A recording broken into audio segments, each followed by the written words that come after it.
you're a walking billboard for yourself. Be serious about what you do. Don't fuck around, you know what I mean? And you want to play and have a good time, do that behind closed doors. And when you go out, I'm not saying don't be yourself, but be the best version of yourself. When you start to do that, when opportunities come to you, they come to you in the right way. Quiet, I would say focus, I would say no bullshit. No bullshit to me is one word, always. Yeah.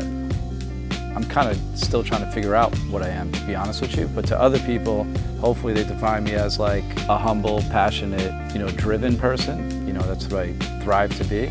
Born in Queens, yeah, East Coast. I mean, I'm 51 years old, so growing up in New York in the 80s, 90s, shit was amazing. Culturally, it was like the epicenter of fashion, music, nightlife. Yeah, so when I was a kid, I was in music, and then I transitioned into assistant editing, and then editor, director, started a production company, and then I produced content in like the heyday of like unscripted reality. They were like a cultural phenomenon. Nobody's seen shit like that, and I was like right in the mix of that. I was like 20, I started getting tattoos, so like 30 years ago. First tattoo was actually Mike Rubenthal did a mother ant on my arm, and she had babies, and I have insects all over my body from there. We went back and forth doing a bunch of pieces on me, did my head, did my back, and then I started working with other artists from there. But I'm still getting tattooed to this day, so 30 years later, I'm still going strong. And then when I'm done, people say, what are you gonna do when you're done? I'm like, start going over it again, right? Fuck it. What am I doing now? I just saw a white space in fashion where nobody was representing like tattoo culture. It's called indelible, means to make a permanent mark, which is, obviously what happens when you get ink from a needle. But we're really trying to elevate the game a little bit and do like a, more luxury fashion brand with tattoo culture. All the fabrics are from Milan, the factories on the East Coast, like everything is like super, super custom, cut and sew, high quality.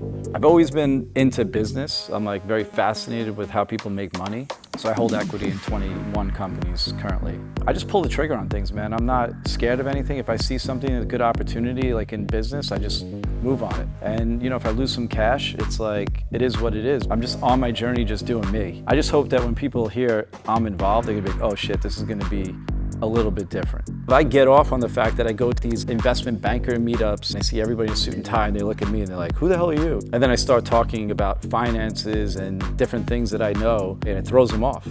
Reputation is everything, and that's how you get respect. And respect is the most important thing. If you have respect, then you can really build off of that. I mean, listen, I burned a few bridges in my life, and I'll be honest with you, some people deserve to be told to go fuck yourself. You try not to burn the bridge intentionally, but you handle it properly, right? But I think what worked for me was I was always real with myself. So whatever I did wasn't like oh, that's cool and that's trendy, let me just put that on my arm because everybody's getting it. I just did whatever the fuck I wanted to do. Like my major privilege was actually the fact that I didn't grow up good, and that gave me drive and passion and focus. That's like energy, and that's your ammunition.